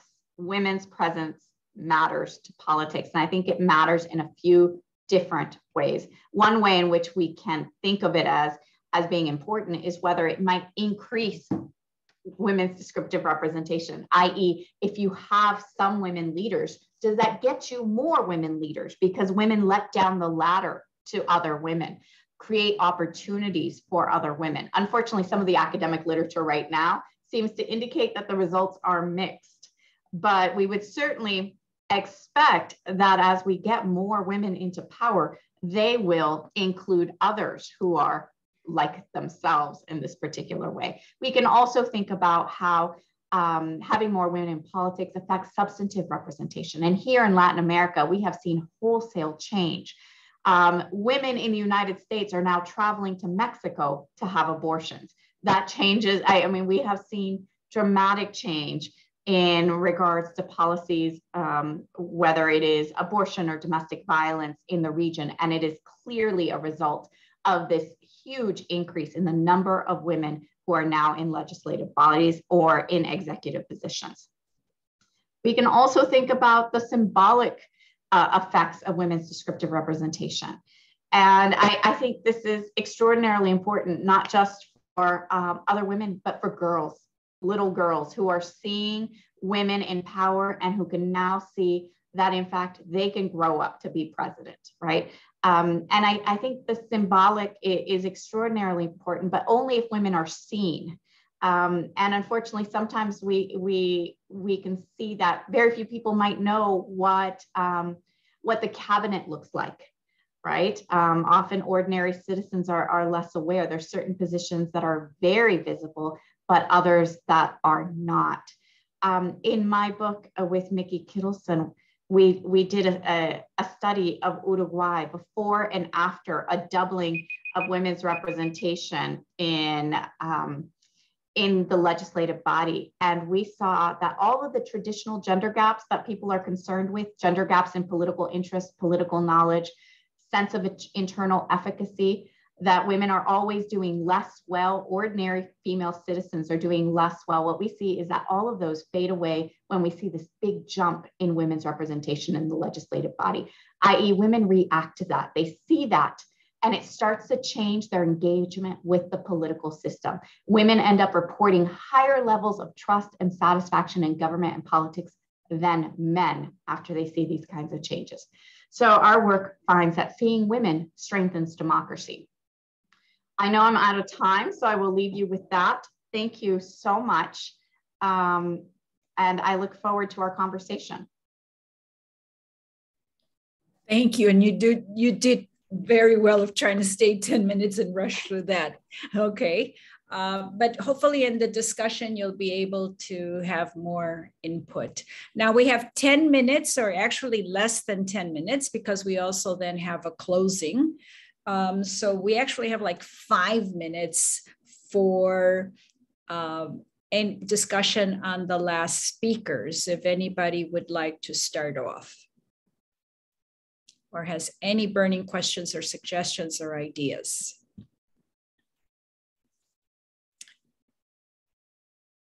Okay, yes, please, Anna? Thank you, yes. I'd just like to thank you for a really fascinating presentation and listening to all of the speakers, and it was so inspiring. One of the things that I observed is that there's almost like a pattern that has emerged over time, and that's been repeated in different ways in different parts of the world right now. And I think the pattern that I see emerging is first of all to exclude women. The second thing is that if they're excluded but they don't get the message, the next thing is to ignore them. Then if they're ignored and they still don't get the message, the thing is to make them be afraid or to make them fear being included.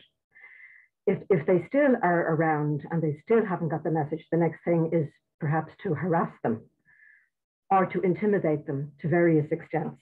And that can be done either in person or almost invisibly, or in their community by being ostracized, which again goes back to exclusion. Or the latest weapon, I think, against women now is this online violence and online intimidation. And if they still haven't got the message and they haven't withdrawn and actually then shown that this doesn't work, maybe it wasn't a good idea in the first place, in which point everybody can say, we told you so, just leave it to us and we'll get on with it now, then it's interesting to be able to see this. And it has emerged, I think, in different countries at different times, but it's a pattern that I see emerging overall now. And it's interesting maybe to document that, because what you're proposing in this discussion is an alternative way. And I think before we move on to an alternative way, it is perhaps useful just to document what exactly has happened so far, so that when either individually or collectively we come up with any one of these different, I'd say like 7 or 8 phases of what the system throws at us, that people can actually recognize where they are in the systemic evolution and say, I must be doing the right thing. I must be going in the right direction. The transportation must be taking me to where I need to go, because what I'm doing, I'm being successful. So I think rather than being discouraged, people should take this as a vote of confidence that we're doing the right thing. But perhaps individually, it means that we can't go it alone. And that's where the strength of collective, doing things collectively and coming together cohesively and developing a strategy like this women's, like what's happening here today, is particularly useful. So I just wanted to share that insight with you because I found it very powerful. This is what I've observed. Thank you. Thank you. Thank you for that. Yes, anyone else? Any thoughts, ideas? Since this forum is a forum of looking at alternatives, and we did hear what some of the issues are, and the issues cut across the board, but I thought there were some very interesting alternatives that are emerging that I hadn't even thought about also. And I thought one of the things that came up as an alternative is even our mindsets, that it's not just enough for women to be in power, but what kind of women are we looking at? And not to allow that thinking to be used by increasingly authoritarian governments as a way to justify themselves or to justify their existence, their being. So one of it I thought was kind of a more reflective insight about ourselves, that we need to move away from that kind of thinking that just having women is enough. Other alternatives that I thought was the whole idea, let's bring in men. And it's not just a woman's job, it's really both men and women to work together. And so that the solutions have to come from both genders. The idea too that women, even though it's very sexy and it's very tempting to say that women are the solution, as Aili Tripp pointed out, it is unfair and it is not very accurate to portray women as the solution to the problems that are happening, right? I mean, it's not a realistic. The point of a woman's agenda seemed to come out also in the chat as well as among the speakers. The idea that we need to develop women's agendas and turn them into manifestos that are part of the Constitution, and that it clearly defines a women's agenda. And as Imani said, you take 2 or 3 strong points and you stick to those points and you see those points come across. And with that, then we see that with that what Magda said, then this kind of substantive representation then also increases women's trust in the system. It's working for them. They're getting something out of it. And through that kind of representation, there is a stronger then investment in defining what is democracy, where do we want to see democracy, where women need to be at the table and defining what democracy is for them. I thought that some of the alternatives that are emerging, the idea that I was absolutely, riveted with Dora saying, these are the things we need to know. You need to know how to manage the media. You need to start campaigning and planning this well in advance. You need to have a good message. You need to have a budget. That whole training women as to what needs to happen in a very realistic way. And then also understanding that, you're in that office and it's not going to be that easy. And so there's a whole need of courage that Imani was also talking about. And what does courage even mean? So I saw some paradigm shifts here that were happening in this discussion. And I want to know whether other people were also pulling out some of these alternatives and saying, wow, we need to do more of this or that. Any feedback? Aili, any feedback on some of the alternatives that you were hearing?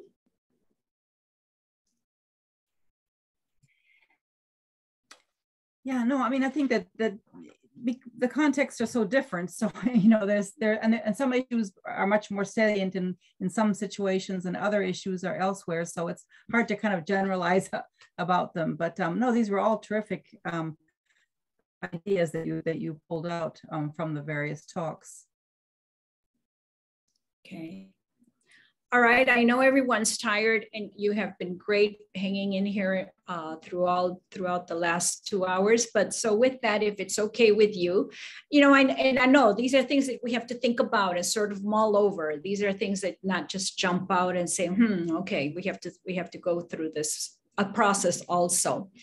The audio will be available from the Peace Center. We will post that and we will let you know. You may want to review it, share it with others, give it some more thought.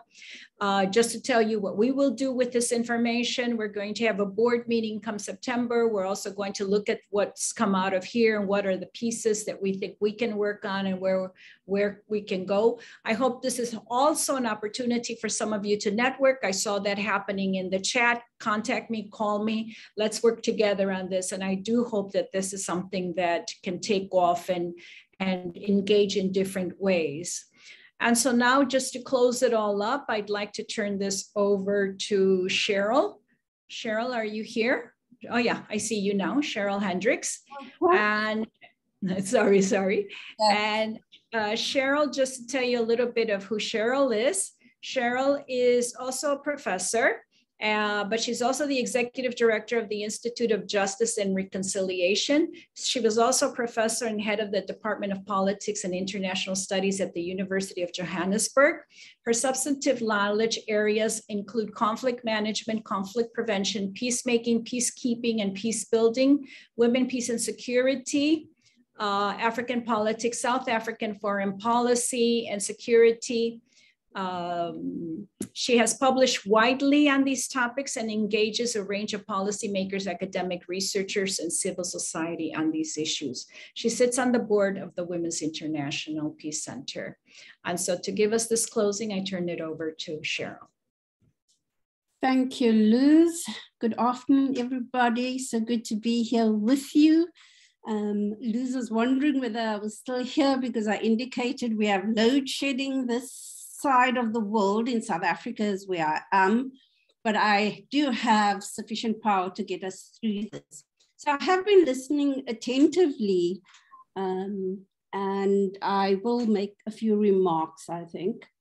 Let me start, however, by thanking the organizers of this webinar, the Women's International Peace Center, Mediators Beyond Borders, IJR, the IO Facilitating Spaces for Feminist Conversations, Nordic Women Mediators Network, and Food and Climate, and especially key individuals within them who worked hard, I think, to pull this excellent seminar or webinar together. A special thanks to you, Luz, for your role in organizing the webinar and in moderating the discussion, and the staff of the Peace Center, our chair as well, Elizabeth Lwanga, and our executive director, Helen, as well as Sharon, and for the very stimulating interventions that we had, the keynote address by Prof. Aili Tripp, interventions by Lisbeth, by the Honorable Dora, the Honorable Imani, and Prof. Magda. I think those were all very useful insights. And I also just like the passion that was coming through. I know a number of people said we're tired, and I also sometimes feel we're tired, but there was also a lot of passion coming through in these interventions here. I think we had a very global account of women's experiences in trying to increase their representation, Nordic, African, Caribbean, Latin America. So that made for a very rich discussion. This conversation, however, builds on an earlier conversation we had concentrating on women and elections in Africa. And then it became clear that women's progress had been far slower than we had imagined it would be, and uneven across the respective regions in Africa. We highlighted the need for more broader conversation, one that did not only concentrate on how to get more women into the political structures, what those alternative avenues could be for opening up the democratic space and for engendering gender equality. Getting into upper and lower houses of our legislatures are not necessarily going to translate into greater democracy or greater peace and prosperity for women or for societies as a whole. We are now, I think, more acutely aware that representation alone does not lead to a reduction in gender-based violence, to reducing the economic inequalities, or to changing cultures of gender domination at home or in the workplace, or to more equitable societies. And I noticed the differences here. Some were emphasizing this and others were emphasizing, yes, it does in our particular context. We have been promoting a series of interventions such as targeted support for women candidates, the availability of finances, capacity buildings, quotas, to try and get women into political systems that are themselves becoming more and more authoritarian. I think that was also noted here by Prof. Aili Tripp, because there are these constant references to hybrid democracies, to backsliding, to democratic reversals, even within those more established democracies, with the pandemic simply hastening the enabling of this kind of trajectory. The number of countries that we see moving towards authoritarianism are 3 times those moving towards democracy, if we are to believe the recent IDEA reports. I think that many of our citizens have lost faith in these institutions as being the bearers of equality and of the good life that we see, especially in countries here down south where we're located, where we see a significant drop in voter participation and among young voters in particular. So I think that we have to be more proactive in our thinking. Presidents, whether they are women or men, political parties, whether they are 50% women or not, I think will find it extremely difficult to govern in the ways we have known, given climate change, given access to information and the digital age, and given an explosion of population size. We therefore need to be thinking about how to transform our state-society relations, what kinds of states and what forms of governance do we want. And so this is why we asked for some of those alternative thinking to come through in today's discussion. What could we as women be doing to ensure that we obtain the kinds of democratic institutions that yield opportunities for choice, human rights, dignity, inclusion, and prosperity for all in a changing socioeconomic, political, and democratic context? The institutions that we have now, I don't think are the appropriate vehicles, and therefore we have to begin to discuss more the kinds of tables that we want to be sitting on and how we change those so that they lead to the democratic societies that we want to be seeing. And so I listened to the conversation, and what came through for me pretty clearly here was one that politics remains dominated by men globally, with different regions displaying different numbers in terms of representation. Prof. Tripp noted that we have not constructed these particular institutions, that we have to come in and play by the existing rules. So what is it that we need to be doing to change those rules so that we can get to the gender equality that we want? That women are not necessarily the solution for all of these challenges, these very essentialist ways in which we say women can do this and do that and do X, Y, and Z if we are in power. Yes, we can, but we can't do it alone. And we do need other things with us in order to be able to make this happen. Prof. Tripp noting the problem of autocratization, instrumentalization, and the legitimation of the structures if we simply go in there and do not begin to transform them. Lisbeth, I think, also speaking to the need for political parties to be more innovative, that we need a democratic revolution, I think is what I heard you saying coming through there. And then Honorable Dora, emphasizing here you're giving your experience as a practitioner and noting that if we need to get more women into positions of power, we need to be clear on our message, we need to be organizing ourselves better, and we do need the finances to support our particular campaigns. But I also noted you're stressing the sons of the soil phenomenon that often comes through when we begin our campaign. So we need to take note of citizenship, of domicile, and patriarchy, as these are very real to our chances for getting in. That politics is about numbers, but it's also about power, that women who are there will look at the power dynamics and see what is in their interest to do or not. For Honorable Imani, the statement, gender equality is smart economics. I really like that particular statement that you made, but also noting the need for structural support for women once we are in these structures. Yes, quotas, but courage, courage, courage is what you were emphasizing there. That we need to strengthen our coalitions, deepen the voice of people, and be focused on the 1-2 issues. For Magda, noting the successes of Latin America, the need again for quotas, for finance, for enforcing the legislation and the mechanisms, and the strong biases that still persist. And then you rounding off, Luz, by highlighting some of the alternatives that you saw coming through, the changes of mindsets, the need to bring more men in, the need for coalitions, and the need for a strong women's agenda. So I think we had a really rich discussion. I really want to thank all the speakers and the participants here today for engaging in this debate. We have a long way to go if we want those gender just, inclusive and democratic and peaceful societies, but we also know what we need to do in order to get there. So I look forward to our next conversation. We should be having many more of these. Thank you very much. Thank you. Thank you. And thank you to all. And with that, we conclude our forum tonight. So thank you so much for your time and your participation.